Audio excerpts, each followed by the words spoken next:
Hey All right, guys. I think we're ready to roll call. And have Oh, you, Connor, have you started the meeting? Oh, we're recording. We're going right now. yeah, we're live. Okay, then why don't you open us up with a roll call? I'll do that. Calling to order the meeting of the Capital Improvement Advisory Board in the Rose Baker Center, May 19th, 2025, starting at 5:37. Time of death, no, sorry. Uh, Could be for any one of us, sadly. we are a hybrid meeting. We have Joel Favazza attending online. Joel, are you there? Perfect. I sure am. Okay, cool. And Stephen Saka, Joseph McKechnie, Paul Romery Chair here with Connor McCorkle. Also online is Mike Hale and Alex Koppelman. So we have an agenda that was posted and we are going to be reviewing some projects that the city's asked us to take a look at. So Mike Hale is here to at least talk about one of them.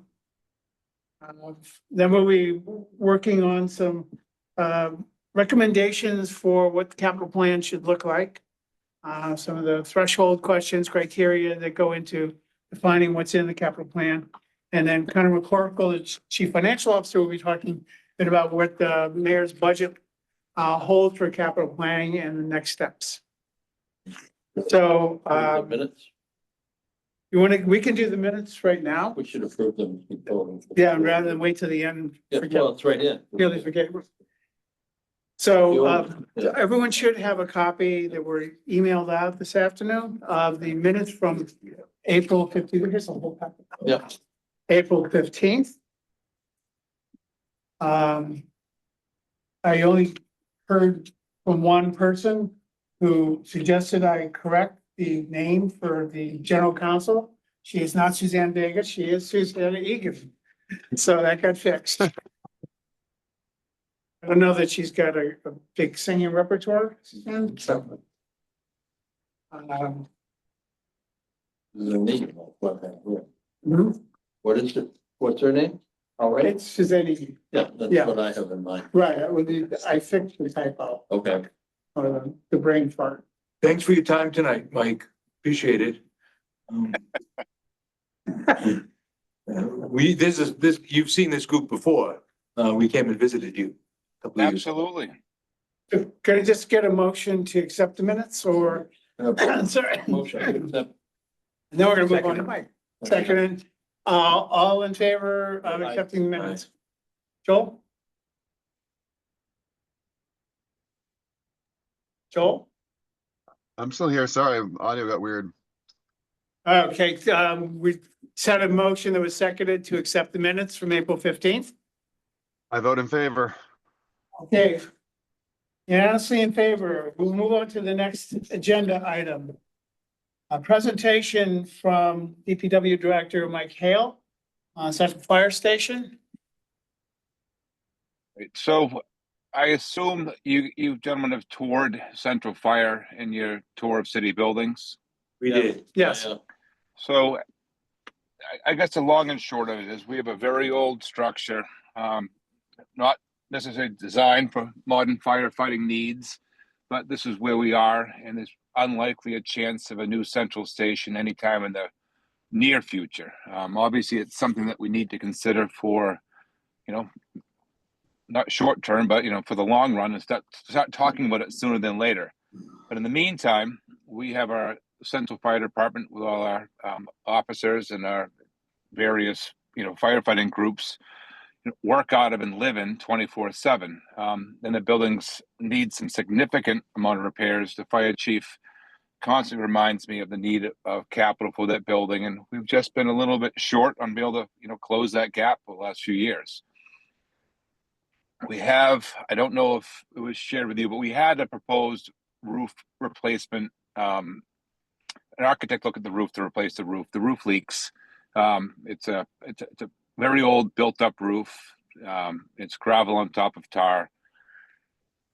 There's a number of penetrations. There's some vertical walls within it. It's just not a very good roof, but that's a little bit separate from this. But I also shared that with Alex this morning, so you can see the scope. That's going to be the next piece we undertake. But in the meantime, it's an old brick masonry building, and it wicks to water and causing a lot of water damage in the inside of the building. We can't keep up with the service calls for it. As soon as the wall is repaired, it's within weeks that you're starting to see the sheetrock start to blister, just due to wicking. So this 450,000 that we're requesting from the Building Maintenance Stabilization Fund would go towards some pointing and some waterproofing of the exterior of the building. We had a vendor out last week to take a look and try to build a scope for us. We don't have that fully yet.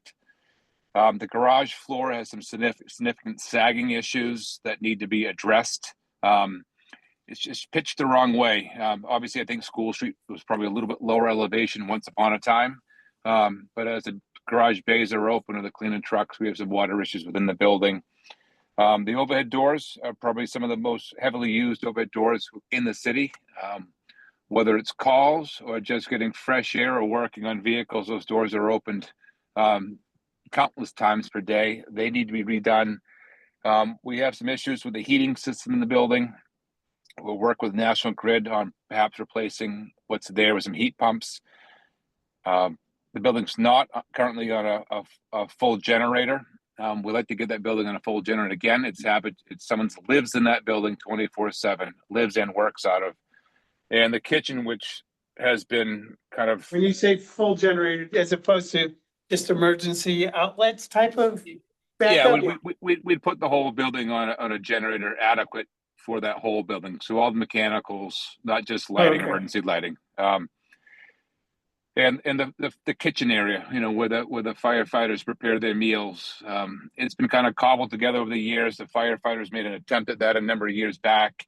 Again, it's kind of a mess hall, and sometimes it gets a little messy. Obviously they're in a big rush at times, and things don't always get cleaned up as well as they'd like. And so if water sits on a particle board counter for any period of time, you can imagine what happens to it, especially when it soaks in between, the kick plate and the top of the countertop. So this 450 would be a start for us, looking at the masonry, the garage floor, the overhead doors, the heating system, some upgrades to the kitchen. We're thinking of going with stainless countertops, kind of like a commercial line would have, and then putting the building on a generator. So we have pricing on the generator. We have a quote, it's a little stale, but it's with CPI, we can figure the kitchen repairs out.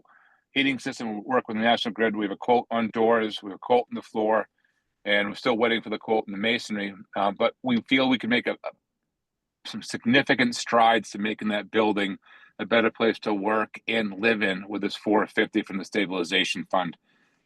Tackle the roof soon thereafter with likely a loan appropriation, or perhaps cobble some other previous capital funds together through a vote of the city council. But the roof's in desperate need of getting done. That's why I sent that report to Alex. They gave us a couple options. One's a $900,000 option. One's a $600,000 option. $600,000 one, I think, is throwing 600 away. You might as well spend the 3 extra and get it all done. They're about a year out of date, so you have to add a little bit to that, but that'll be another meeting at another time. But that's contemplated now as we entertain some of these exterior, building envelope improvements. Building needs windows too, so that may be rolled into the next piece. It's just a desperate building that needs some significant capital investment now, because again, we're not moving into anything anytime soon. So I got a question for you, just for. Yes, sir. So my new favorite game is I go back to when I think it was you and I at this meeting in 2012. I got notes. At the time, the city was looking for $2 million. My notes say for the central fire station to do window replacement, kitchen upgrades, living quarter upgrades, heating system, and dispatch equipment upgrades. Has any of that happened since 2012? Are you asking for the same thing again, or are you still asking for the same thing because it has not happened between 2012 and now? So the dispatch center was upgraded through the chief and IT. Nothing. I had no part in that. So they modernized the dispatch center. There have been some window replacements in that building. Ones that we couldn't. Ones that were so bad they had to be done.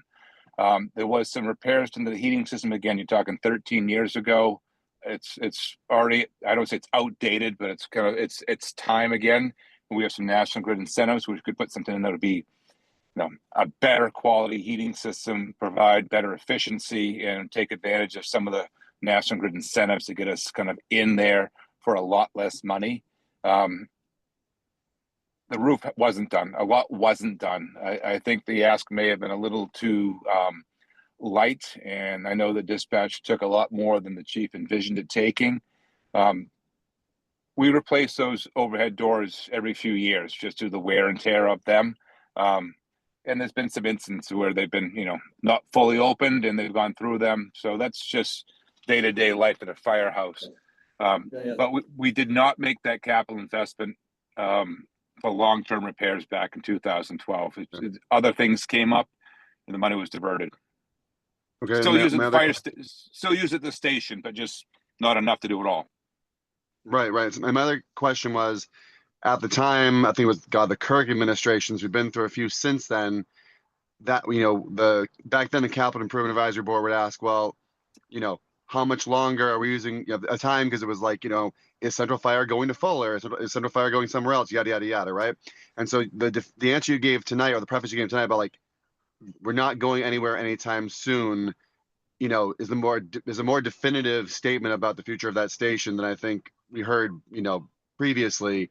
And so it's confirmed that, the current administration's position is that Central's what we have and Central's what we'll continue to use for at least, the foreseeable future. And so therefore capital investments in this building are warranted because we're not going to replace these windows and knock the building down 2 years from now, kind of thing, right? Yeah, I mean, I don't want to speak what the mayor's future plans are, what any future mayor's plans are, but I just know that the duration of time it takes to select a site that's appropriate for this use, go through the design process, go through the capital improvements advisory process, go through the city council process. I mean, you've been through school buildings. Even if you took MSB out of the equation, they still take a number of years to fully hatch. But I do think any administration, including the current one, this needs to be kind of towards the front burner. It's not an appropriate location. It's central for sure. But you're driving through some very tight neighborhoods to get out. So there's probably a loss of response time. And where it goes, I don't have, I've had my thoughts over the years, but I don't make all those decisions. Right. I guess what I'm getting to is like, you don't want to replace something on a building just to see it in a dumpster. You go, oh, great news, DPW put on this beautiful roof. It has a 20-year life or a 10-year life or 15-year life. And then, 3 years later, it's in the dumpster, right? So that's all I'm trying to avoid committing to, right? Thank you. And Joel, I think for all of you, I think this building has a future use for something with the city. I mean, it's kind of in the civic district, whether it's part of a museum or part of a library or part of, City Hall Annex. I mean, there's, we rent space right now. Sorry. Can you guys hear me? Yeah. Okay, sorry, I had a little glitch with my earbuds.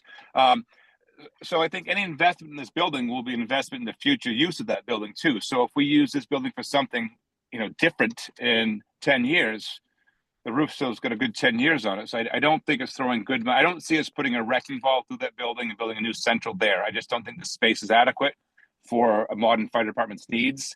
So I would imagine we'd go through a site selection process and this building would be repurposed for city use. Thank you, Mike. And so just the board, as a counter to that, right? And this was not one of Mike's projects that I'm going to use as the example. Jeff Town, the CFO, years ago, with the first parking kiosks that came in, the city spent $135,000 on the first 11 that we installed. According to Jeff, they took 7 years to pay for themselves, and they had a useful life of 10. And we were like, well, it doesn't sound great. And the city ended up tearing them all out 6.5 years later anyway. And so we're like, okay, great. So this is not what Mike's proposing, but like that's the kind of thing of like, just like checking to make sure, hey, this is good money being spent, and we can.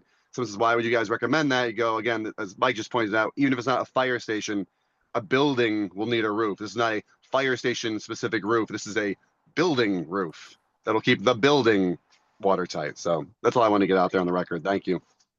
Thank you. And Mike, and maybe this is a Connor question as well. The stabilization fund accrues funding from what?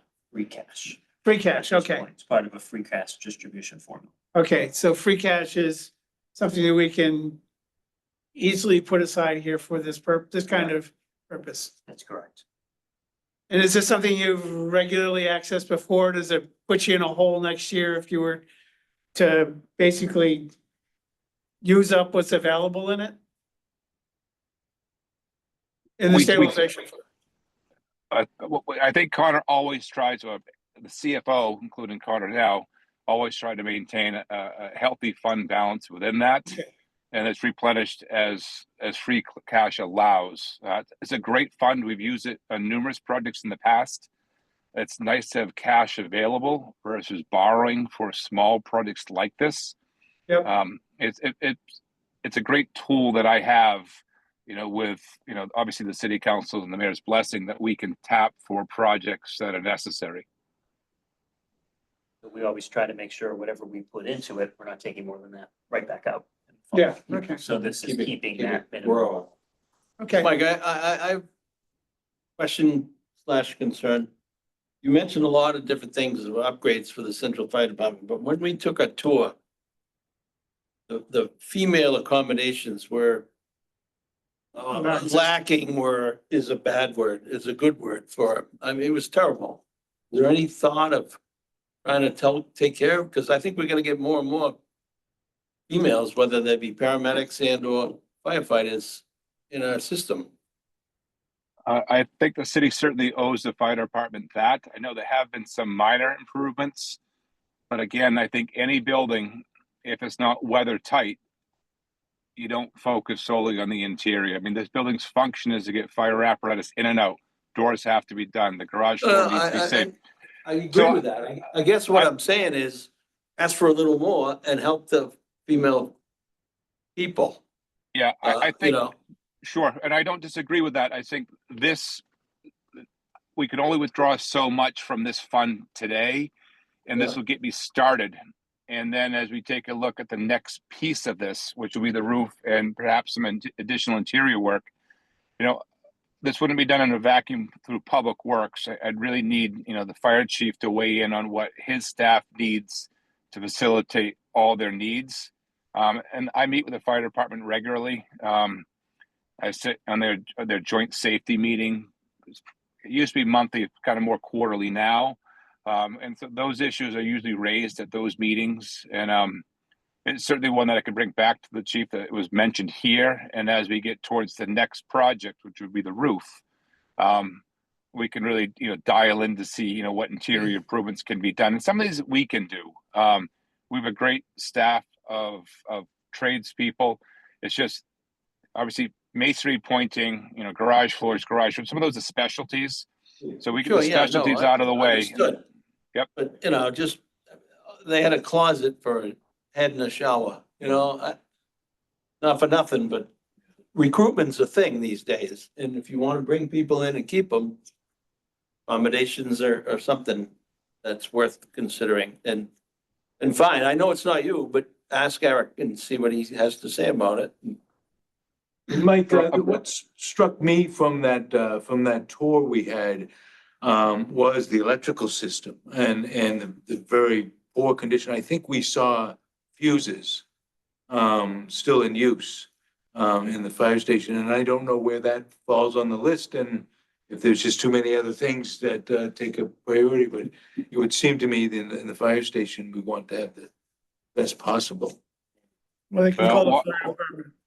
Yeah, I mean, we have to start somewhere, and I think getting The money building pit, there's no doubt about it. get the building watertight, and then we can take a look at upgrades for that. You want to see an electric system, come to Public Works. Oh, we've been there too. It's about 6 generations of stuff that all works somehow. Not too. Yeah, well, we might find some of that. Probably not. Certainly fuses.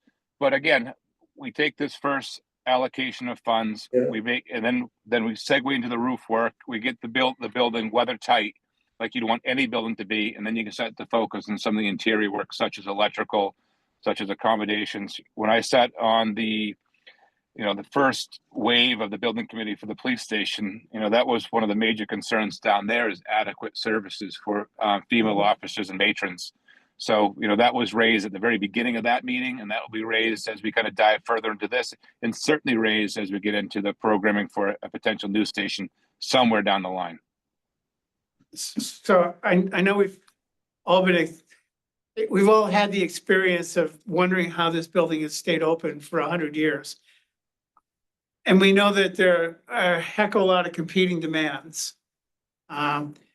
But has anyone talked about going out to procure a site selection consultant to actually evaluate what options are available, as well as a needs assessment that could begin at least preliminary design? So we've got something moving, something that doesn't look like we're going to be patching this for the next 20 years. Roof notwithstanding. Yeah, I mean, I think certainly, Paul, that could be a recommendation that the board has in this, is that, there'd be some serious consideration for what the next steps look like. Again, it's maybe a little bit out of my lane to be the one to drive that. No, I understand. Yeah, But, Paul, there is no shortage of needs in this city. And Right. it's generally the ones that speak the loudest are heard the best. And We're not working to make that a little different. I love that, because I could spend 3 weeks with you guys and you wouldn't be bored listening to me. There's plenty to do. So Paul, I'm that all study for- you're looking for. Sorry. No, I'm go sorry, ahead, Mike. No. No, that study you're looking for is on the shelf. Like we've it's go back. There was like response time studies. It's all been done. It's all on a shelf somewhere. We have that data. I know some of the data has, but we sort of taken it the next step. I mean, the mayor's talked about different sites. He talked to our board about it. Whether it's Linsky, whether it was the We had nursing home, whether it was TP.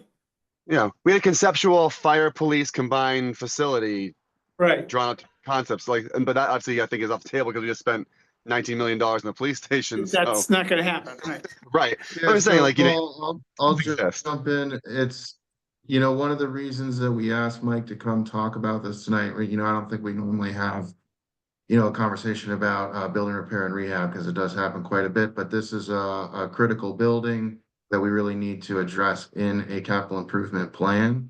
So I think in terms of, potential options for relocating it, repurposing it, all of that, and making sure we're being proactive and not ending up in the same situation, this would, I would think, be a critical part of CIP. So I think that's the sort of thing that we want to, those are the sorts of conversations we want to continue to have and to capture in recommendations in a capital improvement plan. And it demonstrates why we need to have that plan.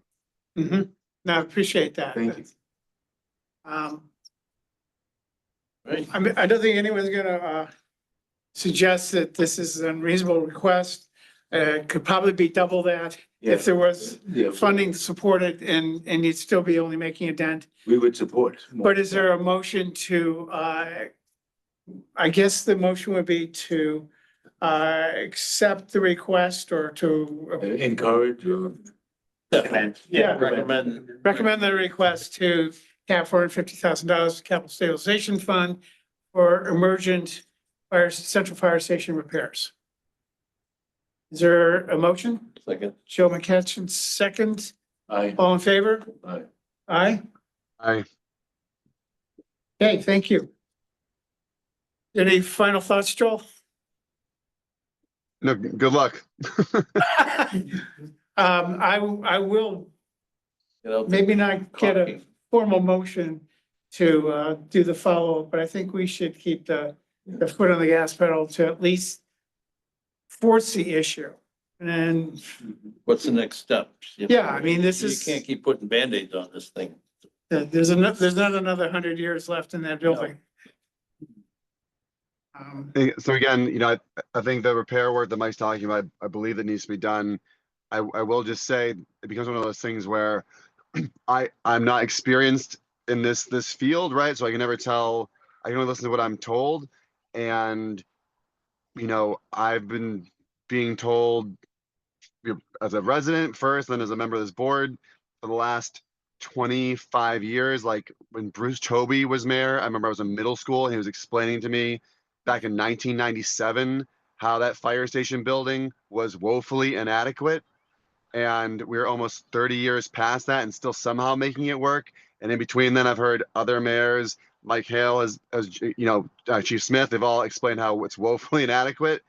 But at some point, I go, okay, well, like, is it woefully inadequate, or like, you know, do we just keep fixing it as it breaks because in fact we've learned to work with it? You know, is it do we actually need this brand new facility because we've been hearing that we do, again, for 30 years, and 30 years is not a short amount of time for a woefully inadequate facility to somehow still have worked, right? And so I'm not saying it was being disingenuous, but it's like, is the path forward for the city actually this new station, or is it like, oh no, you know, Gloucester has made it work with these antiques? I don't know the answer to that, but I think it's interesting to point out that, you know, What how long struck it's been me woefully was inadequate.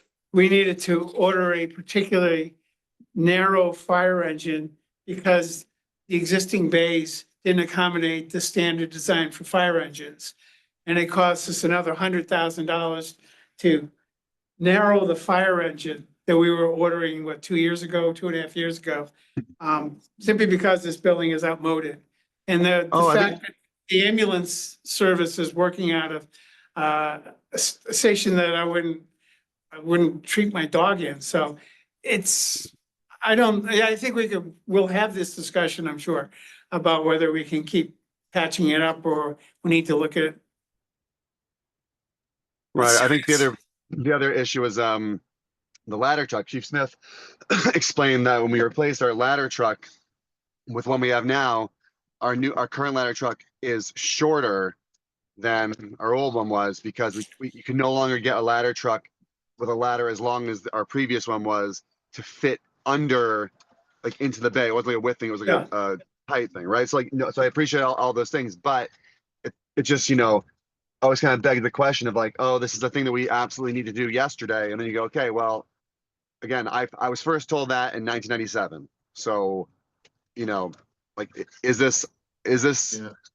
you know, as bad as it is, and we just like have been lucky, or is it workable? And that's again, I don't have the answer. I'm not trying to be smart about it. I'm just genuinely pointing out something I find interesting as far as the description of it. Yeah, and I think, again, this will be a continued conversation for the board and a key part to address in the capital improvement plan. But I think, just want to thank Mike for popping on today and suggest we go on to the next item. Thank you. Thank you. Is Chris available for this next piece? Yes, Chris. is Okay. here. Okay, then I'll let Chris handle this one. Thanks, Mike. If you need me, Thank Alex, you. just ring Thanks, me Mike. up. Thank you, guys. All right. We'll be in touch. Is Chris in? Yeah, he is, okay. Yeah. Muted, but he's here. Yeah, Chris, are you there?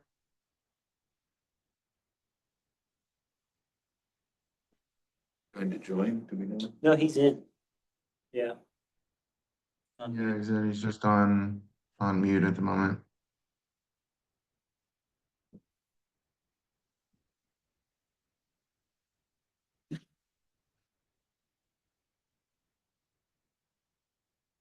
Chris? It's an embarrassment. Fire station. I mean, I Can can, I guess it's look around. They're much smaller communities, and they have beautiful, they have seen houses. I mean, sometimes they get a little grandiose, there's too many bells and whistles, you can say, but this is The combined services, we lost that. Stone Age. We missed it. It needs to be relocated. Chris, are you there? Maybe Paul, he had to step away for a moment, so maybe we can start talking about capital improvement plan thresholds and then He sits back we can move to that one. Yeah. I could just add for this one too. This one doesn't need as strict of a vote because we don't have a funding source identified yet. It was Okay, more to talk about this project. It's a grant opportunity to talk about kind of what's St. coming Peter's. our way. St. Peter's. this is to keep people from driving over the edge. That too. Yeah, But it's a grant for the design. It has a cost match component. So we're just looking for your input of, is it worth it to start this design project, knowing that capital The funding source is 80% grant, 20% From- city funded. Seaport Economic Council, I believe is the grantor. Okay. So just kind of need to talk about that broadly. okay. But if you want to go back to it. I mean, if Chris is not tuning in, He's not. We could just go to the, develop going, and then recommendations. when he jumps capital up. planning. yeah, let's move that on. If he comes, then we can easily pop back into. It's Alex kind of said, it's a different kind A of, little more information on the Presentation, last yeah. one. Yeah. so we have, Joel, with us still? Drove away. Yeah, I'm still here. I'm still here. Thank you, Joe. so we, Beautiful. at our last discussion, where we proved what were revisions to our original 11-point plan for implementing capital planning program.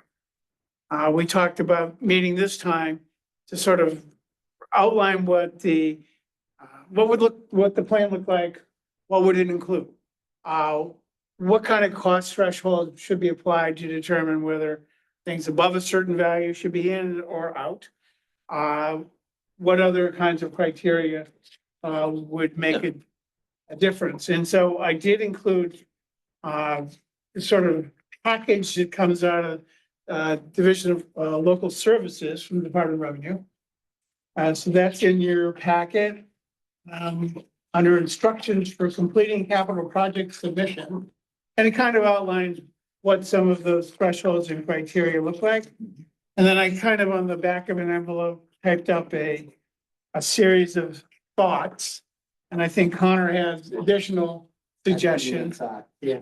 Then again, there's nothing's fixed in stone here, but I think everything's sort of on the table. What do we want the capital plan to include so that as Alex said, we know what the CIP is forecasting for immediate in the long-term future. Whether it's a new fire station because it's going to top $40 million easily, or it's a $40,000 upgrade to a boiler somewhere. And so I think just if you look at the page called CIB considerations, the easiest thing to think about is vertical infrastructure buildings that the city owns.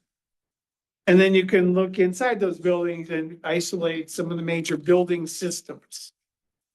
So just as Mike Hale said, roofs, or as you talked about, Stephen, the electrical system, these are major building systems within a building, which all have useful lives. And if you know that useful life is within a 10-year horizon, you know that something is going to be replaced. Does that get isolated in the capital improvement plan? Or does it become part of the sort of mega building? You want my opinion? No, I'm just gonna go down this list Okay, go quickly ahead. because I think we're. You're gonna get it anyway. And I look forward to that, Jessica. Major equipment. We've been asked in the past to look at, fire engines and police boats, and these sort of come up on an ad hoc basis. It's not part of any formal consideration. We've never really said, but that should be part of what we look at, and this shouldn't be. When you have a building, you include the cost of equipment and furnishings.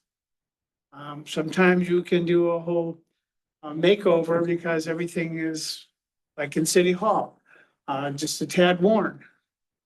IT is increasingly costly, complicated, and fundamental to running government. And yet we've really never had, or considered it as part of capital improvement. It always sort of has its own little nest, but should it be part of the capital improvement plan? Then you've got the horizontal stuff, the roads, the bridges, the drainage culverts, do we want to see that in this, or is that something that because maybe there's an enterprise fund for, or because there's another way to look at it, it's on a rolling basis. We don't really want to crowd this plan too much. And similarly with waterways, you've got funds available from mooring fees and whatever that sort of fund those improvements. The difficulty is sometimes you've got an enterprise fund that needs to be supplemented. It's either the project's too big, too costly, or it needs, like in the case of this matching grant, it needs another secondary source. So does that stuff get added in, at least to the annual capital budget. Parks, recreation facilities, whether it's Talbot, whether it's, when I first started, we were looking at Newell and, running tracks and the like, and we weren't really asked for an opinion, but we were given information about it. Should those kinds of facilities or any of the parks, what goes into the East Gloucester Park once the building's down? Should those be things that the capital plan should include? Because they will draw on general obligation debt or other kinds of funding sources. So we don't need to necessarily make decisions about this today. I'm just trying to figure out, how wide we want to cast the net. And that's, how effective this capital improvement plan is going to be, will be partly driven by what it captures and how it helps inform not us, but council and the citizenry. So Joseph. A lot Hey of guys, things. just to interrupt briefly, I course. called Chris. He cannot unmute himself, so he's here and he's listening, but he can't unmute himself. He's gonna try and rejoin the meeting on his phone to see if that works. But I suggest we continue this conversation, and then when Chris can join, we can talk to him. I just wanted to let you know why he could not unmute. If he's at home, that's one thing, but if he's at the harbor master's office, we can give him the Rose Baker Center address. Yeah, I'm not sure, but I'm anyway, just he should be being able to facetious. join soon Okay. on his phone. Thank you. Now everybody. Thanks, Alex. Joe. Many of the things we're talking about here, at least in my opinion, proper budget is put in place and a department head says, this is what I'm gonna need over the annual basis, and he submits it to the mayor, and then it's either accepted or denied. Should be on an annual basis, just normal business practice. Big things that I see in the future, like I know this big, huge vacuum truck that costs $300,000 has got 10 years of useful life in it. I'm gonna need another one 10 years from now. That goes into this plan, not the fact that I gotta change the oil on the damn thing Right, on an yeah. annual basis. So I don't think we need to cast a wicked wide net, because then we'll be pushed away. We won't have any say, because they'll just blow us off. So, And that's probably been part of the problem for a long period of time, yeah. Big project, real big, real project. Not a $400,000. Yeah. I don't even think Mike needed to come and ask for this personally. Just fix it. But Joel Favaza has joined us In person. live and direct. I guess that's my gut reaction to this, I've managed $300 million projects, easy. And nobody's up here if you do it right. So, over time, you figure it out, do it, you put it forward, you get approved, and that's the budget. If you're gonna need something, and you're gonna need something 5 years out, that's a capital improvement, not changing windows. So the old threshold was either single item or a single acquisition of items in excess of $100,000 with an expected use of 5 years or longer. And I would say that 100,000 probably needs to get bumped up to like $250,000 at this Yeah, point. I would completely agree. But I don't think the role of the CIB is to micromanage. That's kind of what I'm trying to say. Yeah. I agree with you, yeah. Okay. But to your comment about like, should apply to this, I would think it would be just kind of a blank, like, if the city of Gloucester, is going to expend whatever we set the threshold at or more. Yeah, and I of that old definition, I'd like to either on a single item or on so for example, I think the example at the time was like vehicles, like, listen, if you're gonna buy, at the time it was like a $90,000 police vehicle, whatever it was. We didn't know about that. If you're gonna buy 10 all at once at $900,000 combined, that's gonna have a sizable impact because they're all gonna theoretically come online and then come, which means 10, whatever their useful lifespan is, in X years, you'll be right back here looking for. Right back at it Right? again. But if you're budgeting correctly and you're like rolling vehicles on a I couple think of years, this that's is sort what of. I'm getting at. So let me play Sure. devil's advocate on that, because Sure. I think what Mike just presented was we only have He likes an easy 455 target because he's got so much. But under his but I belt. think if you were to isolate and break out each of those items, none of them would probably exceed the 250. Whether it's, a kitchen upgrade, the this, the that. Collectively, Right. if you see that packaged, but no one will ever package that. You wouldn't know, today that we're gonna package that 4 or 5 years from now.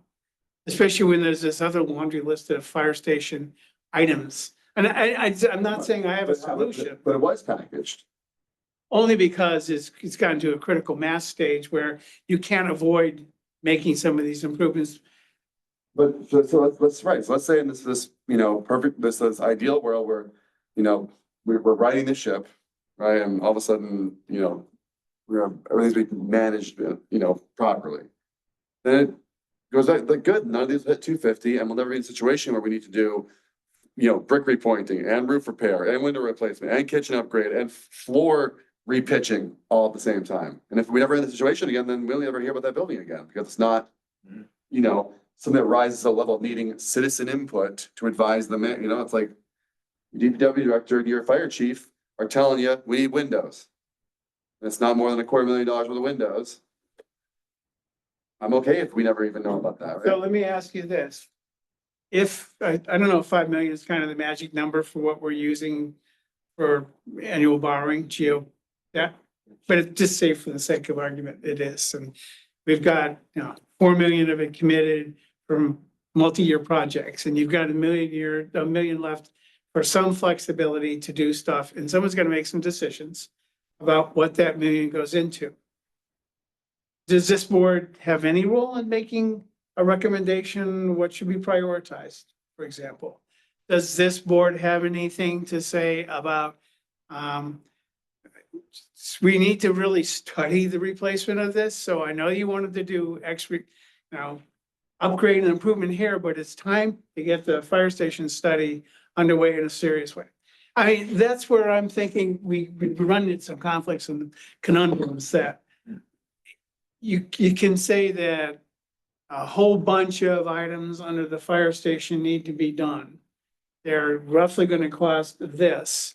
None of them make it into capital improvement because individually they're all under the Band-Aids. threshold. It's all Band-Aids. As a package, at some point, you've got to deal with the fact that the building is outmoded, it's archaic, it's not meeting the needs of the people. I think that work. we're already there. So, in regard or to is the it sort fire of an isolated case because it's so unique? Yeah.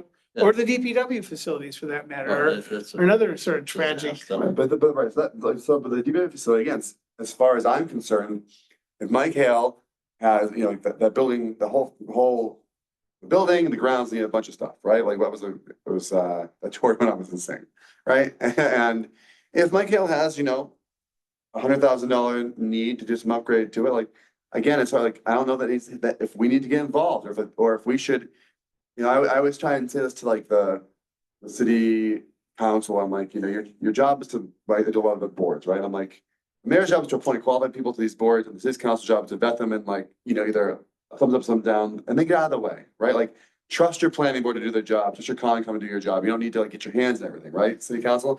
And I think it's the same thing for us. Like, again, we should trust that our DPW director, below a certain threshold, just in consultation with the mayor, CFO, other department heads, make these decisions, right? Now, if all of a sudden he goes, I want to do $500,000 with upgrades to DPW, so like, okay, well, even though there might be one item that's 250 on its own, if packaged, you're gonna spend $500,000 in one sitting on a facility, come talk to So us. that, again, for the sake of designing this capital planning document that sort of moves forward, a $500,000 item would already be in the plan. It's something you anticipate doing on some An time. item. But I know, I understand that. 10 items that sort of add up to $500,000 don't make it in. And so you're suggesting that should be always at the discretion of the public works director with the approval of the mayor and I guess the council if they're gonna vote these capital budgets, and that's sufficient. I guess there's a, Well, I'm just saying No, that, no. because you do a condition assessment, which is what the Dora Whittier report really was all about. That, you know, cost us 300 grand to sort of say, let's look at the condition of everything we've got under the city's roof. And let's sort of cost that out. And even though it's 6-7-year-old data now, it's still valuable in one sense of providing a roadmap. I guess what I'm saying is I think it does still, so let's say, for example, a boiler, I'm probably way off this, let's say a boiler costs 50 grand. And they have $50,000 boiler for these mid-sized buildings, right? If they want to buy a boiler and put it in City Hall, I don't think we need to hear about it. They want to buy another boiler and put it in the DPW, whatever. They go, hey, company X has this really great boiler model that retrofits to all of our old steam pipes. We want to go buy 12 of them. And it's gonna be $600,000. We're gonna put one in this building, this building, this building. Like that comes to us because that's, again, you're spending this over the threshold. of the same thing. But what if? It's something you said, I can't remember exactly, but what if? Mike says, okay, I need a boiler for that building. Mhm. Another month later, I need a boiler for that building. Next month, says I need a boiler for that building. We won't see any of that. So there's gotta be some parameters around his foresight and his budgeting. But at some point. This is where deferred maintenance becomes the problem. Yeah. But at some point, unless we have this like, unless DPW just struck oil somewhere and they're digging. For him to, I can't imagine that 10 months in a row, he's gonna have the ability to, again, to spend the aggregate of $600,000 without them being like, hey, we gotta get a loan order or something, we don't have. You understand what I'm $600,000. saying, No, Charlie? no. There's ways around these, if we're gonna make parameters, there's ways for them to play the game. Sure, I guess like, yeah. So the capital improvement plan, if we just say projects and repairs that are above $250,000 are in it. But I also think we have an obligation to Individual, understand it's what wording. the city is doing That should for and preventive shall. maintenance, for scheduled maintenance, for assets that are meeting the end of their useful lives or have exceeded them. That needs to be managed. And whether we do sort of granular nosedives into that or just make sure someone's staying on top of it, we can decide, but I don't want to lose sight of the fact that those kinds of things, when you don't address them, become bigger problems later. And the police station's a classic example of things that got missed or we couldn't deal with, so we let it get worse. And so if you do not stay on top of preventive maintenance, if you do not keep on top of a repair schedule, you always run into these kinds of accumulating. It becomes costlier to deal with down the road.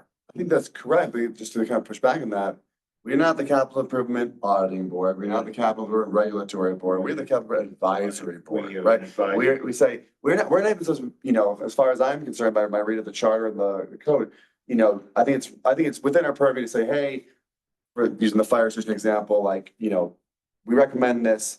We also suggest that some long-term planning be done, because it'll better help us inform whether future capital investments are a good or a bad idea for this building, right? If we know, hey, this is our fire station for at least another decade or 20 years, whatever, or, hey, good news, in 24 months, we're decommissioning it, like, okay, like that helps us, right?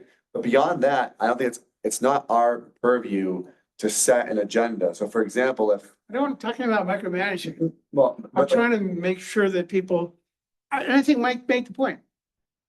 Whoever's got the loudest voice gets the job done. And unfortunately, that kind of priority setting will always cost you in the end if, you also end up with 2 boilers that were on a preventive maintenance schedule, which gets deferred. And because you put the money into somebody else's pet project that really wasn't a priority. but use the phrase staying on top of it. So are you expecting to, use the phrase staying on top of it. So you're expecting, in the following year to go, hey, last year you reported out Chief Smith, last year reported out that engine 3 was in rough shape and needed whatever. Did that get done? Are we doing that? That's not our No, job. I'm not talking about that. I want to I make was- sure I that was someone's getting- actually, one, recording, 2, putting it on a schedule and has tracking what it's going to cost you to get the job done down the road. So that when you've got $450,000 in capital improvement stabilization funding, you know that you can tackle it. That's compliance, that's auditing, that's not our job. That may not be our job, but I don't see how you can do one without the other.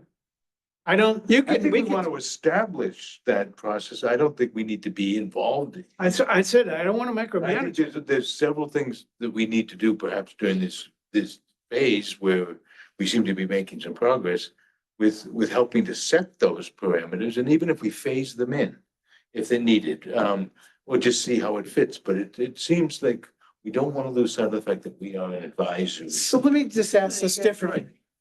I'm about proper budgeting from the department heads to the CFO. And if that flies, then okay, fine, you know, and if there's something that one of the department heads sees 5 years down the road, that's gonna cost a fucking $500,000, we should be aware of it. That's all. I'm just saying that if, let's say building systems, Huh? Meetings are recorded. Oh, sorry. if building systems are, Whatever. should or shouldn't be part of this. What? As you, building systems, so HVAC, roofing, windows, you know, exterior membrane shell, those are building systems. Those are the conditions that got assessed by Dorn Whittier. For each of the buildings, they used a very standard formula that's used by major companies that do property management.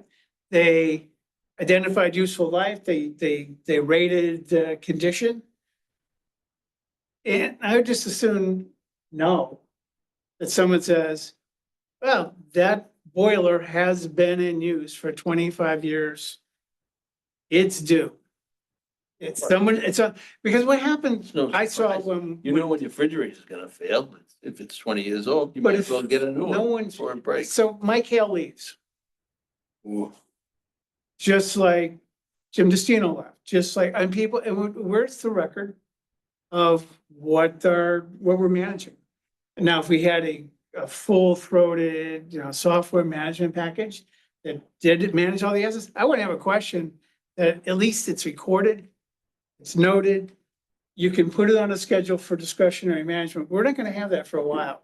But here's why I think this stuff, maintenance, again, above a certain threshold should, give you a perfect example. If, speaking of myself, if we have been brought, said, hey, listen, here are the following city-owned buildings in need of roof work. We have the central station, you know, I'm making stuff up. We have central station, DPW main office, Bayview, and one of the water treatment plants in the Legion. And I go, well, I don't, like, Legion's going to the bottom. We as a city just spent $2 million Don't even talk to me about just that. to repaint and redo that building. So I'd like, as a tenant that rents it for free, they can keep care of their own building, rent it to me for free, and I'll take care of the building. But I'm just saying, like, that would have been, that's where citizen input, even on something as rudimentary or standards repairs, we go, okay, we can't fix all 5 of these roofs. System of Gloucester, who we're supposed to be the voices of, you know, we can fix 3 of these buildings. What's the citizen input? Like, well, you know, like, here are our priorities. And again, me personally, I would put the Legion at the bottom, like, I don't, you So know, would I.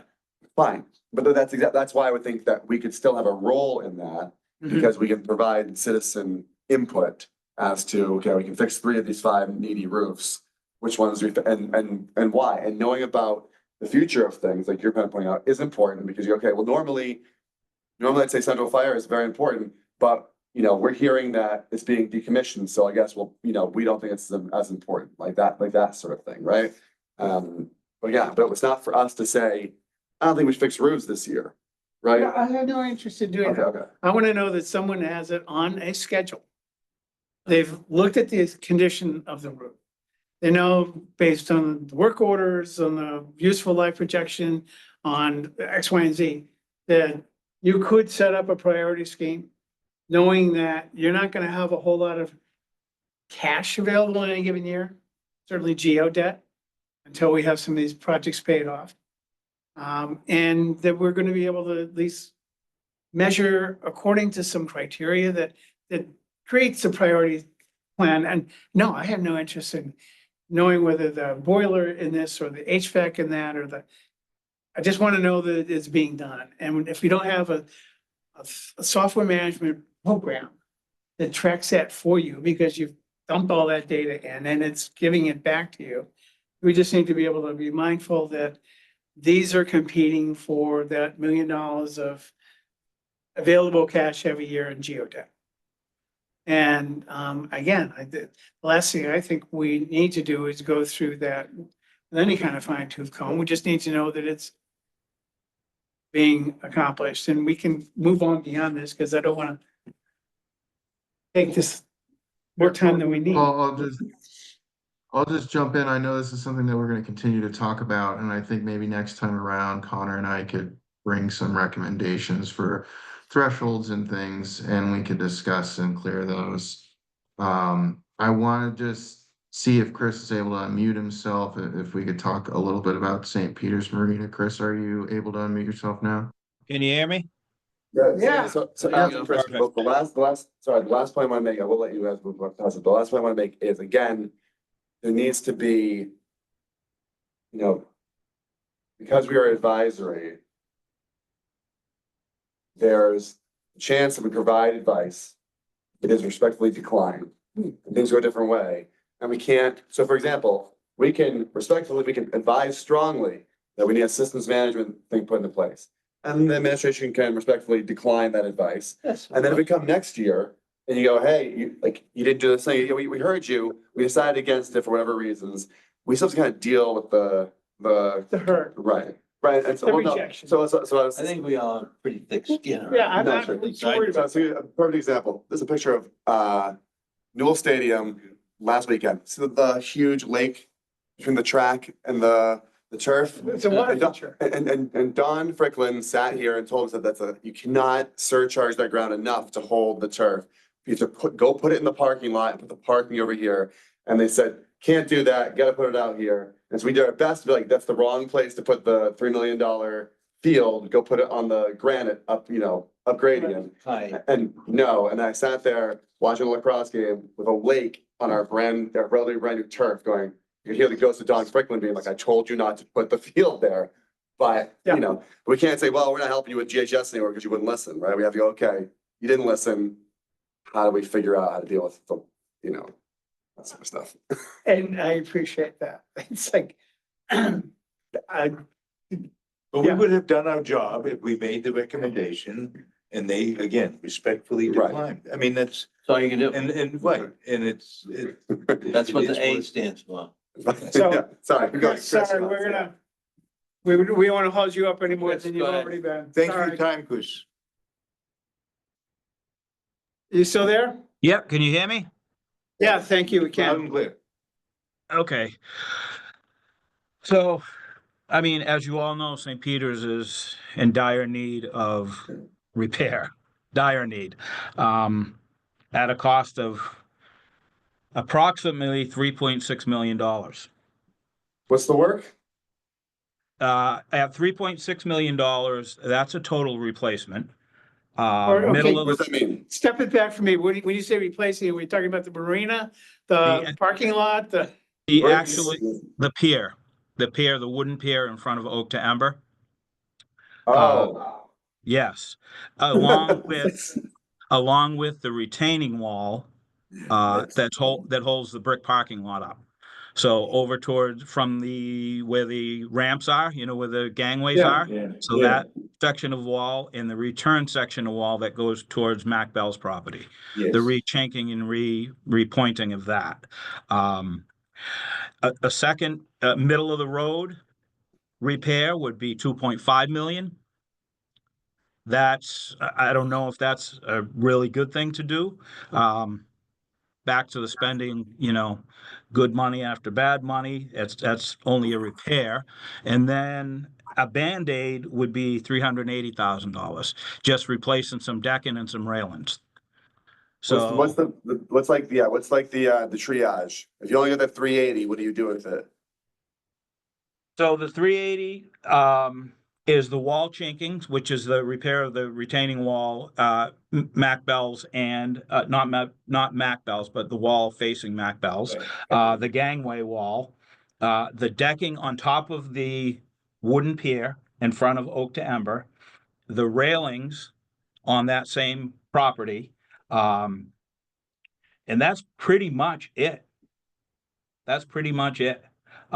With a little bit of brick walkway repair up against the seawall where the granite was knocked over, where the car just went over. It would Yeah. just, it would make a walkway along that edge. And that's it for the 380. So it doesn't get into any, it doesn't get into any repair of any beams or piles underneath that, you know, that would need repair. Is, And 2.5, I'm sorry, the 2.5, Chris, is how long, what's the shelf life of that likely to be?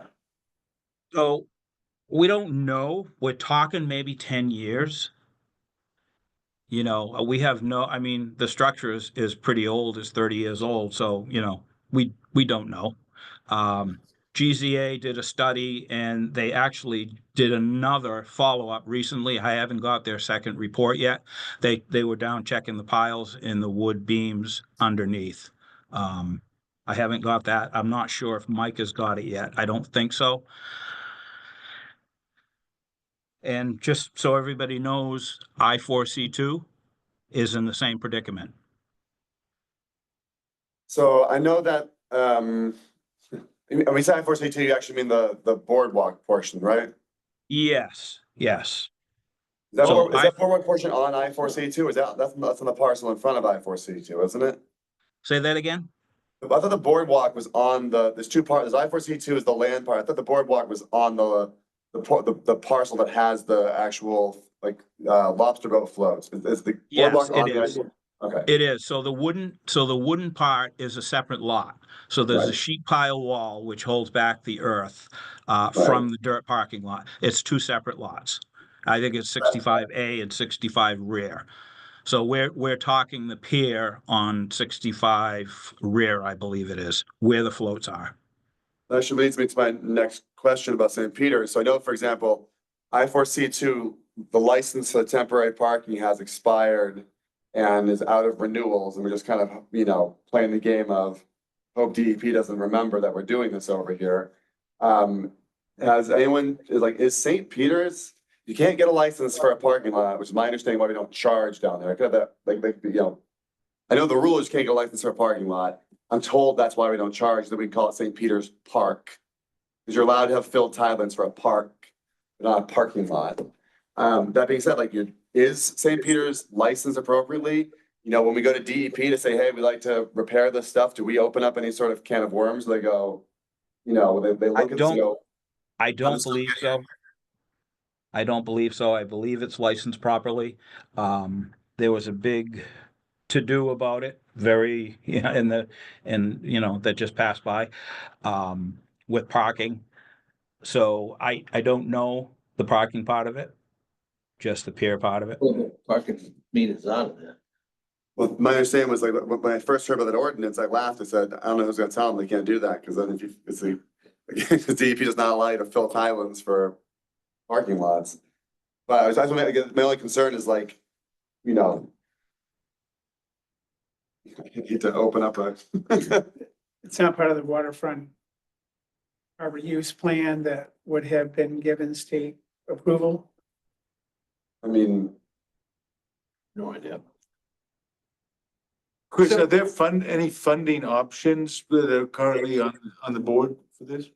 No, we're looking GZA, we're looking at Seaport Economic Grant, which is only 1 million.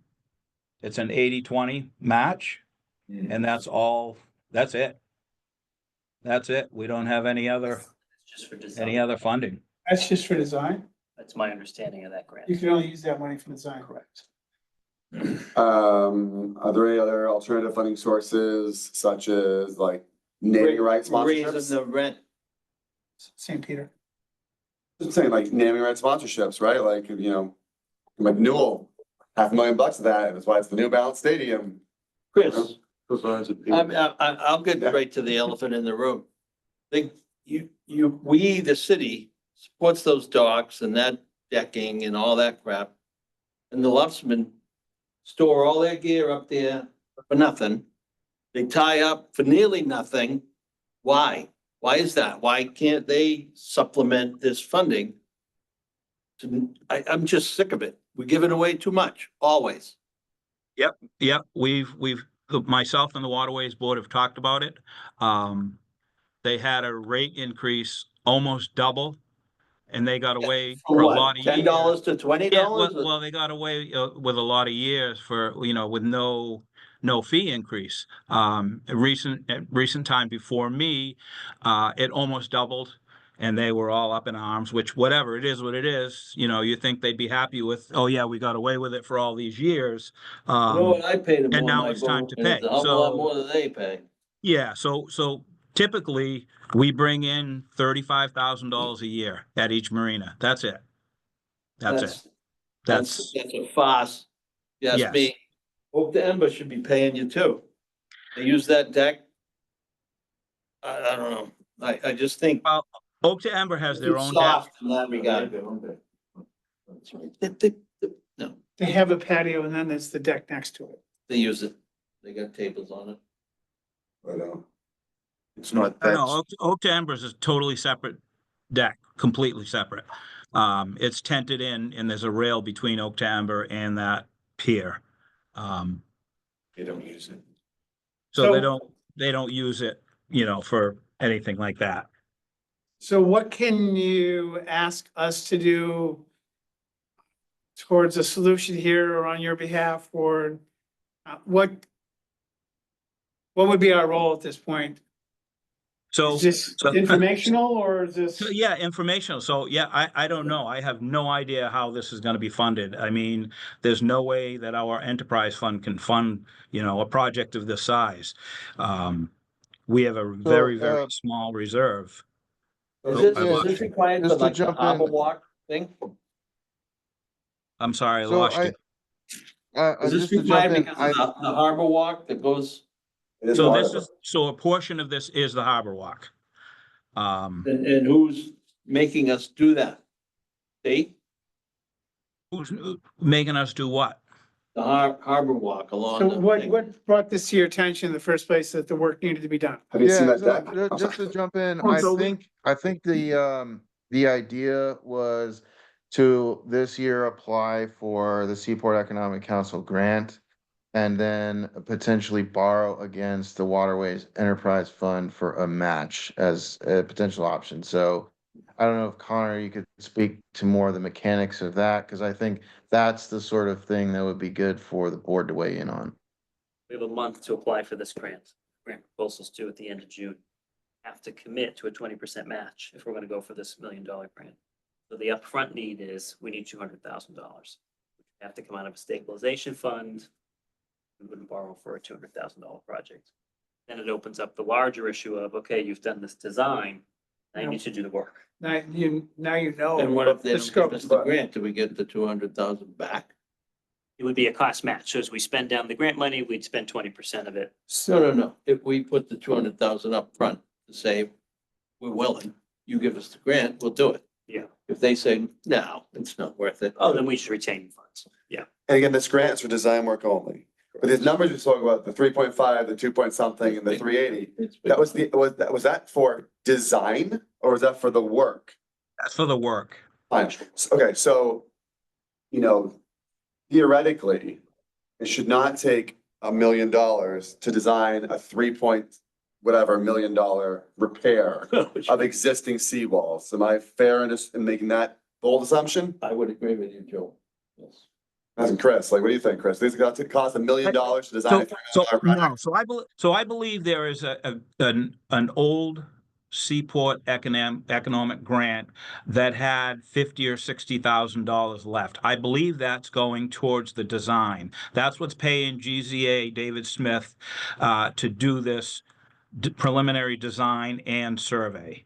It's from an old grant. Is this $1 million then for the actual No, work? I believe it was only $100,000 grant, and there's only like 60 left. So I believe that's what the design is after, and that money needs to be spent before we can apply for this new grant in June.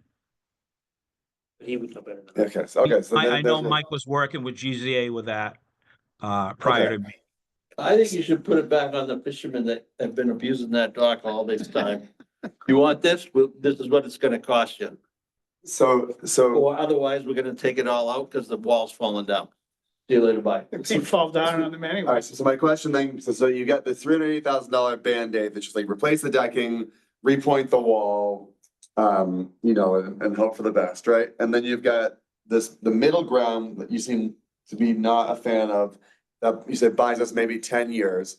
So the full bow, let's say it's the full 3 point whatever million dollars gets appropriated and done. What is Useful life. yeah, is that a 25-year piece of work? Is that 50 years? Is that 12 years? When's the next time Typically- someone's before some board is saying, Typically, hey, they say typically 30 years. okay, so to spend $1 million more, you triple it. So if the 2 stuff, I'm sorry, I forgot the decimals here, but the $2+ million one, 3.8, 2.5. so 2.5 gets you 10 years. You spend another 1.3 to triple that lifespan is what we're talking about here. Right. And does this open up any other seawalls, retaining walls, harbor walls that probably are in the same shape, condition? Are we pretty much okay with stuff like that by Solomon Jacobs and some of the other, I mean, like walls over on Rocky Neck and Yeah, so from what I've seen, the other ones are all good. Solomon Jacobs is all brand new. I don't see any obvious issues in any of the other ones, but obviously I'm not a surveyor and designer.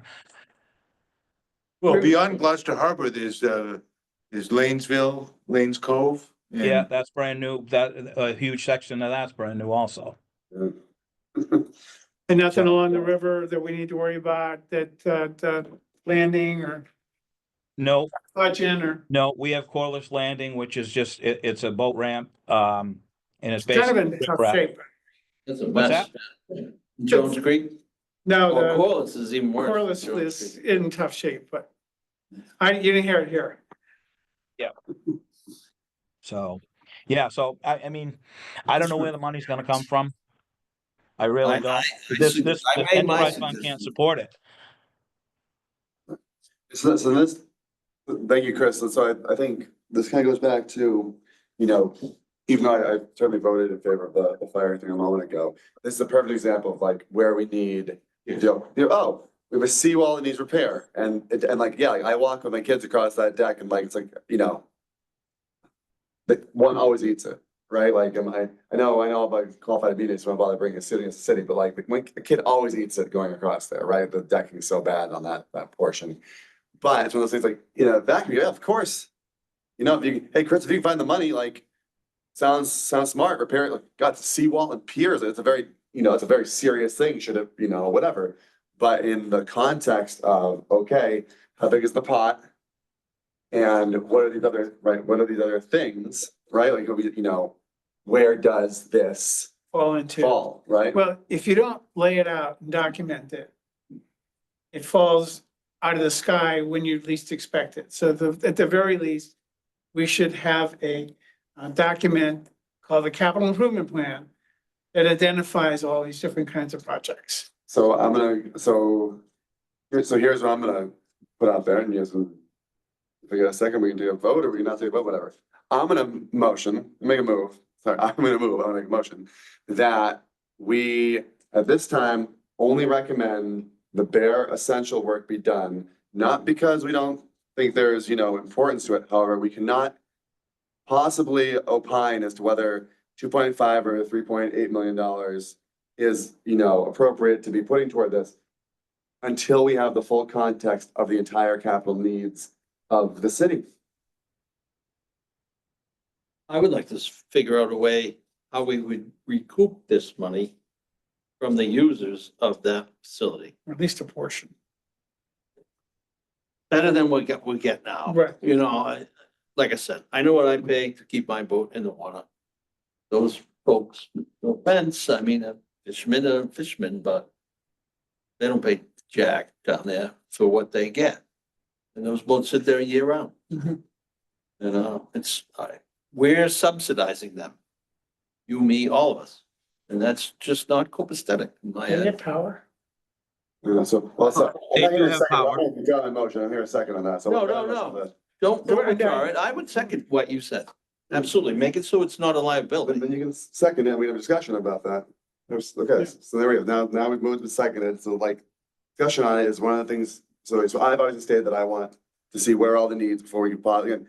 None but you, Chris, or about the project in general, it's like, just, we have to know how big the pot is and what all the needs are before you appropriately slot them in.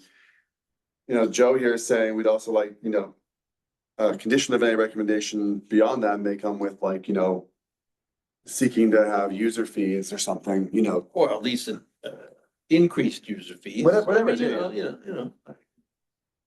I don't think, I'd love to put my boat there for $100 a month. Awesome. I'll bet you I'll pay 150. Yeah. Fitting, yeah.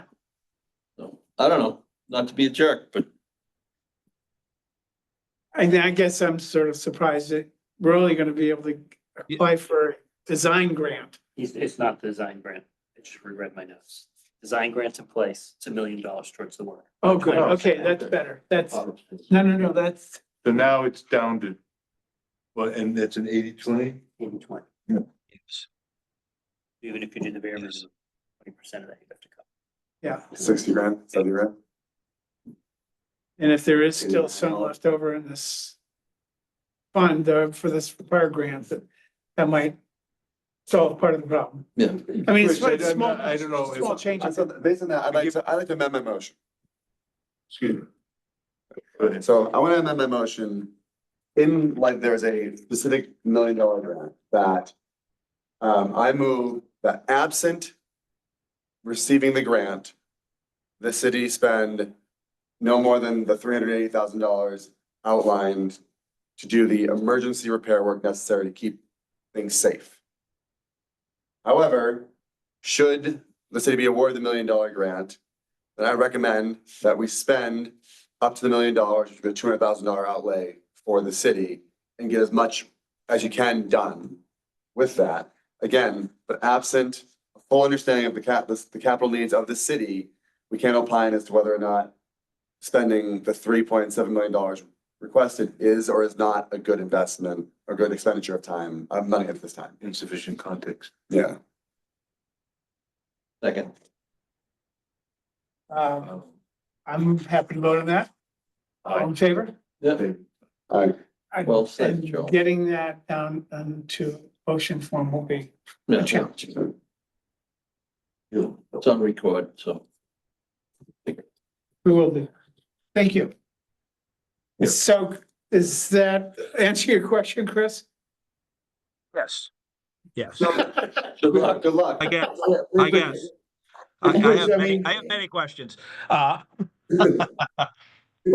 So my biggest question is, how are we gonna fund this? I can't make those fees high enough to fund this. They just can't be that high. I mean, even if I raised them up to a marina price, we still couldn't fund it. Of course, we would have to work with the mayor's office to identify a funding source. This is really just to let us go forward. Absolutely, and I just, so everybody knows, and I know it's a big deal with the commercial marinas and what they pay, I couldn't raise the prices high enough to fund this project. Just so everybody knows that. It's Well, just.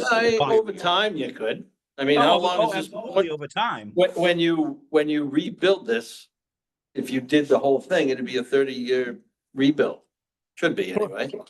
So over time, you could recoup a majority of it anyway. What's the debt service on $3.7 million over 20 I years? couldn't tell you off the top. Oh, of come my on, head. you don't got that chart on your hand? like- Pretty serious. Yeah. Chris, you understand what I'm getting at? Oh, absolutely, absolutely. We've been subsidizing that place for. Chris, I just wanted to ask you, are you familiar with grant, right? I mean, looking for grants, looking for money? I mean, do you ever go scouting around? Have a little bit, yes. Yes. This might be a good time to allocate some time to see if you can. I mean, sometimes it's attractive when there's already some money on the table and a good size of it. And you never know where that might come. I mean, I'm not talking about city, I'm talking more like state. Okay, Um, right. So. But there's nothing magic about what this committee can do with trying to help you with that, Yeah, good luck letting them know that you're gonna raise the rates. What if you tell them that that car did all this damage? We had this thing inspected, his wall was great, the car goes over the edge, knocked it all out of whack. yeah, it's getting plenty of You coverage. know, let's go Commerce Insurance. Morgan and Morgan. Yeah, you know. Hey, Amiga, this was a beautiful wall. This Corolla just devastated.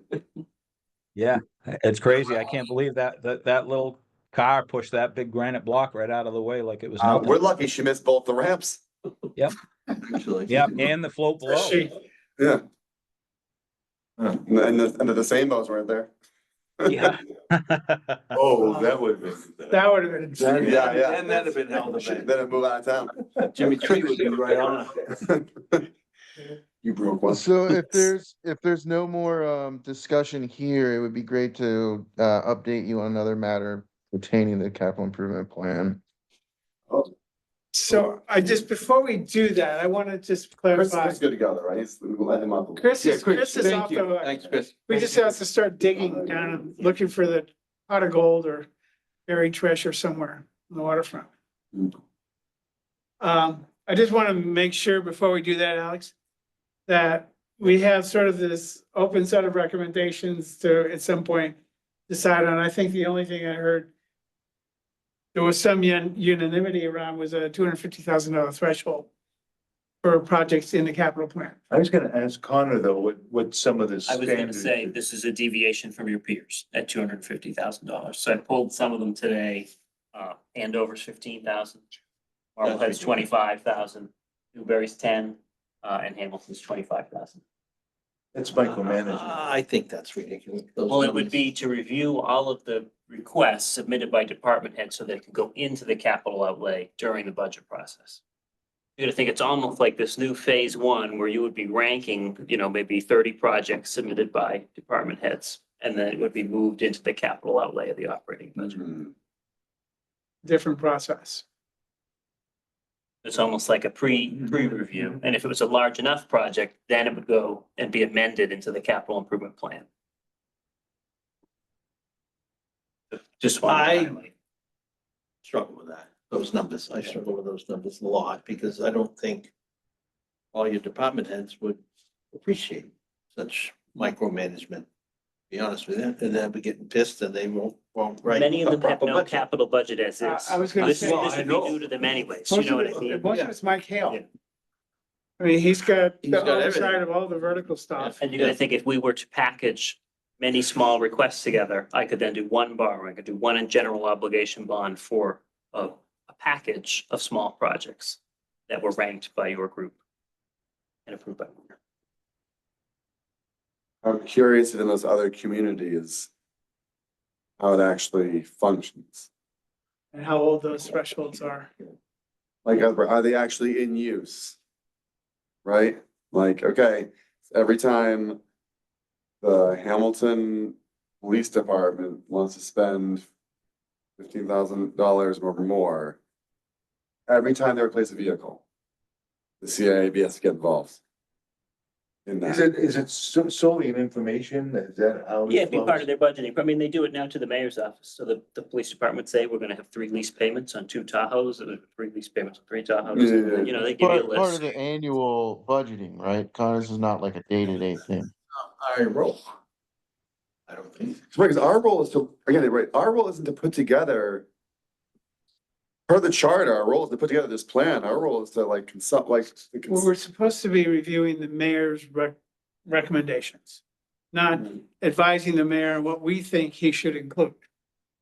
Right, And so that presupposes that this process has been undertaken by this mayor's office somehow. And here's my recommended set. What you don't know is the context of the stuff that fell off the list and why. so we're at $100,000 13 years ago. Was a threshold. You know, like to, But this would have been, so I was in the hospital room before this. If I wanted new carpets in our suite, I was putting the budget together, you'd have the capital process first, where I'd say I want carpets in suite 101, and then it would make its way into the operating budget later in the year. Hmm. That would have been how. and then we'd be the ones going, okay, well, you're right, we know that, yeah, Sweet One needs carpets, but what you don't realize is that these following places also need carpets, so we're spending money on carpets. sorry, SB 101 needs to wait because we think that the building, the admin building across the parking lot needs carpets first.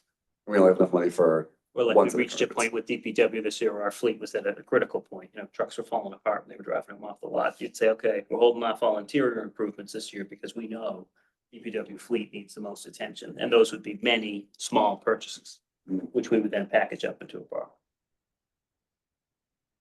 I mean, this process, we really don't yeah, I mean. have a handle on. To your point, Joe, as far as like the culture change, I remember conversation at the time was like respirators. It was like, are you really gonna make the chief come to you every time they need to buy new respirators? You need respirators, but yeah, they're a piece of equipment that you buy and they last X years, Right. He that- should know when he needs new ones, and that should be in his annual budget. And that's where we come to this idea of like, if he needs to buy the time $100,000 worth of respirators all at once, like, yeah, like something has gone wrong at that point. Right. Why do you need to replace all these, like, what happened here, right? Like, that's when, like, Everything's, yeah. but otherwise, but again, but to Connor's point, like, that seems to be not the way. It comes back to having a monitoring system, though, so that you could allocate these over time and not having the crisis. And this would be the way to build that model. Right. Because we're soliciting requests from department heads every year. So then we're getting a rhythm for, okay, here's the way these requests are It gonna be. feels like we're I starting can from envision- scratch. Scenario where $100,000 of respirators comes to the table because for several years running, We keep they were saying- denied. Right, we keep saying, don't get the respirators. Or somebody made, another choice. And it's not like each department's allocated, here's your capital budget for the year. If it were, then maybe you'd be managing to that number. It's a lot more idiosyncratic as far as I can tell, and emergency driven. Those So- are whacking the moles. Well, it's exactly, Joe. And I think we need to help define a process that the city that's workable. That's not micromanaging and yet changes the way the culture embraces capital spending. Again, I think, I'm sorry. But no, just the only thing that's a big constraint here is there's only so much to spend every year in geo debt. And short of stuff that's special revenue debt that could be, offset by a enterprise fund or grants, it's really about general obligation debt that the city can borrow, and we're kind of constrained to what that number is. Which is why there's this pent up demand and 100-year-old fire stations. What do you get from the department heads now? I mean, is it I need this year, this next year, that next year? A single year right now. So Right. this would be a way to build that out. To be getting a better feel for if we're denying something, we know, okay, we denied it this year, but we're gonna need to do You're it. gonna see it again. Well, they could always remove it from consideration. I just, Want to just, we didn't have a lot of call them guidelines or Right, parameters around the department heads' budgets. Right.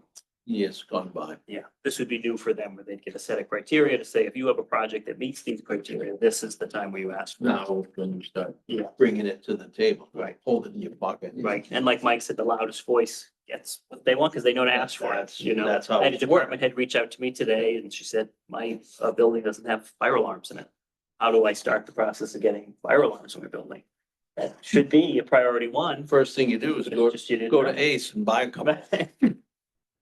Is this a good segue? It's maybe a good segue into that. Yeah, yeah. it's also worth Perfect. just mentioning, Oh, take a sorry. look at what DLS put together so that the Okay. criteria become a little more uniform in our heads for working. Do you want a copy of my criteria too? I would love- Just something Oh, this is not final. you? The mayor's still looking at it, but Okay. just for your group to have. You could just put an engineering watermark and draft on this. So we're broke. Color printing. I know. The mayor actually. No has more to deal with that toner all for the you. time. Yeah. Good color copy. What are you doing?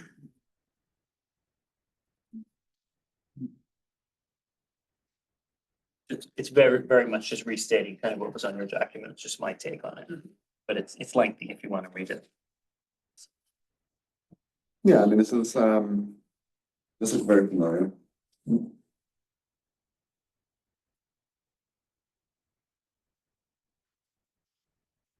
And this one, which was in the packet, pass it out if we need a hard copy. It's just my draft of the scheme of how this would flow.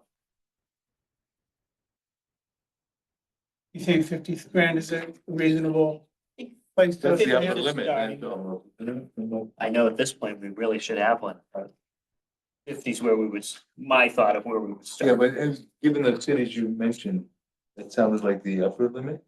Yeah, Upper 25 or ends up, something. way over. Yes, this would be double the upper limit of the other cities, but I figured it's a place for us to start, Yeah, so we're not getting But flooded. I will mention it's half as much as it used to be. And that didn't work. Hey, guys, if I Because they could, would do $19 million building projects not coming to us, so then I what the threshold was. Well, they started out as 6. And then exploded. hey, guys, if I could interrupt, I'm going to need to get going. I have a sick daughter at home and it's time to get her to bed. But I would just like to update you all that in this current round of one-stop grant funding, this is the way to apply for several different grant programs that the state offers. I'm going to be creating an application to help us fund creating a capital improvement plan, potentially getting some grant funding for asset management software. So I want to make you aware of that so that we can, take the next step there. Paul, I'll connect with you as I'm preparing the application. They're due June 4th. So just wanted to let Okay. you know that we are working towards that. Thank you. Good news. Yeah, it's helpful. Hopefully it's more than $10,000 and can actually do something meaningful with it. I just read through this. I like it. My only, the big one is the second to last and the last page. Alex, so you're gonna head out? Yeah. Or yes? I'll head out and I'll catch up with you on the grant application, Paul. Okay, good. Thank you. Thanks for being here tonight. I think that everything Connor pointed to this makes a lot of sense. Biggest thing is this second to last section, review and approval process. This doesn't happen, all falls apart. Mhm. And so there needs to be, not that we can make it, but in that, the degree we adapt this or anything similar to this, it can be advisory only. I would think that we need to advise strongly that the administration set the tone. The council can't work on anything that isn't put forward to them.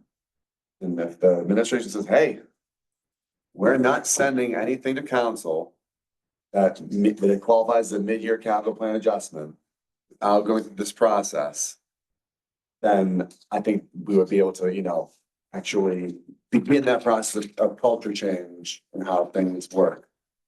That's, that would my only like, please would be like, okay, this is how we're gonna do this. And please, we're counting on you guys in City Hall And to. that's what we're trying to do now, like these requests, when we go to BNF Thursday, we'll now have your vote. Right. Let me just Well, I understand. noticed you said will versus maybe should, which is a good Oh, thing. yeah, that's true. I used to will. No, so you will do this. Suzanne will yell at me later. Wow. Is that Vega? Yeah. Will solicit, compile, and evaluate projects. Departments should. I still hate that word. So. And the other thing is, when you're talking under approval of items public for here, Yep, is this the final 10-year plan or okay? yeah, it's a little blended here. This could be fleshed out a bit. Yeah. Because it gets the the annual yearly and- versus the And that's what I CIP. wasn't clear on whether the council was actually going to approve next year's recommended capital plan, just like they would approve the operating budget. Yeah. Or is it just, it's again more informational? My hope is that they would approve. And then Okay, you do that ahead of the budget, so then going into the operating budget, I know my capital and kind of where we are there. okay. Is that, I don't know that they're or in a position to actually review it through budget and finance committee. Yeah. It's kind of be a new sort of task, I guess. I think Joel said it, we've got a cultural change we need to make. Yeah. Within all of department. If they don't get on board, then this is all for naught. Or if again, oh, we really need this thing. And the deadline is whatever, so we have a chance to send a CIP. And that's how that's falling apart every other time, is that, well, we really need this. Or I like, think you can sometimes, there can be, in some cases, exceptions made. But I think that if exceptions become the regular Become the rule? rule, then we've fallen apart. And that just requires discipline to really exercise that very, very carefully. I think it's real. I think it's a reality. These guys aren't, I shouldn't say guys, but the department heads, they're not stupid people. They should understand how they get their projects accomplished years out. And not just all of a sudden go, oh my God, I need this. I can't believe there's a building in this city that doesn't have a freaking smoke detector. That's a whole nother story. we can't sell single family house without having the fire department come check to make sure it's properly equipped with smoke detectors, but Yeah. run a city facility apparently. We exempt public. I totally understand what you're saying, David. I'm trying to give the department heads some credit by saying they understand they need this. They just haven't been forced to utilize it. I mean, this pier is a perfect example of it had been looked at. Then I don't know if there's some amortization you could have put toward this to stash money. You could have at least done some pre-planning. But just to have it fall on, this is just it's the perfect example of chaos. And he's sounding like he's never done this. He has no idea. Yeah, no, He sounded desperate. Well, it's new. Well, he's new to it. Yeah, I mean, Well, he's been around. He's been on the waterfront, but he's new to the. Is there anything you want to explain specifically? He's new to the. No, head. that one, it's generally the process we talked about, Right. just kind of in a diagram view. Okay. People would submit into an asset So management. this is a proposal, that you're putting forward. Right. I gave it to the mayor today, so he's looking at this.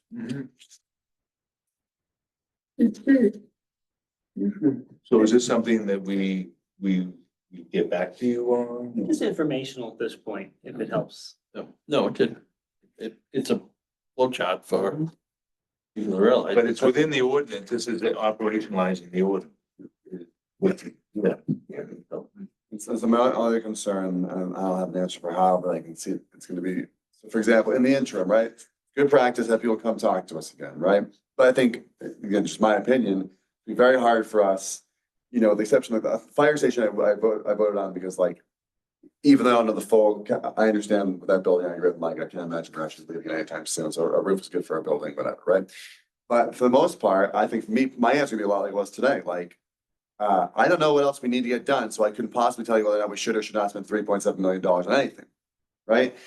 And I don't want that to be discouraging for went to the CAB, they said, I don't know, I think, right? Like, they need to be prepared, like, hey, this is. What else is out We're spinning up toward, in a year or two, they say, hey, we need $3.7 million, you go, that sounds great, but we know now, based on our CIP that we got, that, as far as like mid-year capital plan adjustments, which this would be, we have a few other things that, although St. Peter's falling in the water would not be great, believe it or not, we have bigger fires that need to put out first, unfortunately. But then, that goes to my second question, or second concern, which I also think is that you'll these department heads, who, by the way, for the most part, are busy, like they're running departments, they're trying to get stuff done. Yeah. And hey, do all this stuff, make your presentation, and then, eventually, why am I?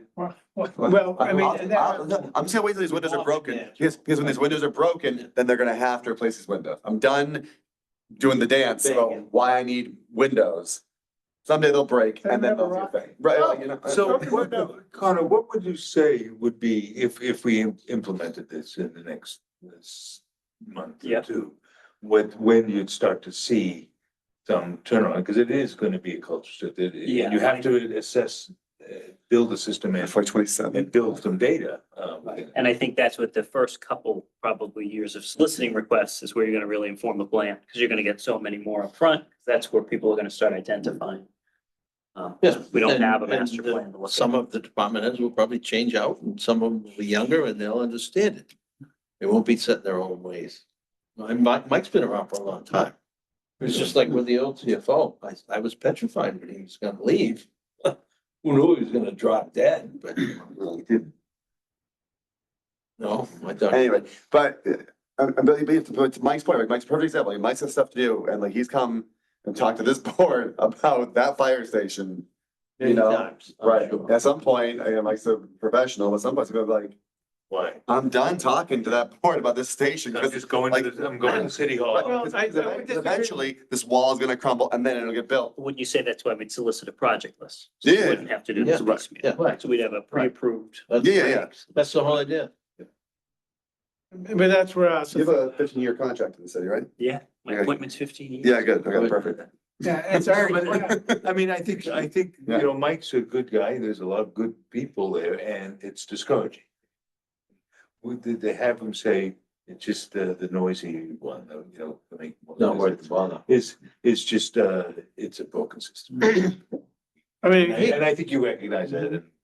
Mike had a really interesting proposal once when we met with him the first round of doing the facility review, site reviews, and he said, you know, if I could bring in a cadre of apprentices who could work with our, you know, licensed electricians and plumbers who can learn the city, they'd be paying apprentice rates, and they'd be the next wave before the retirement hits it.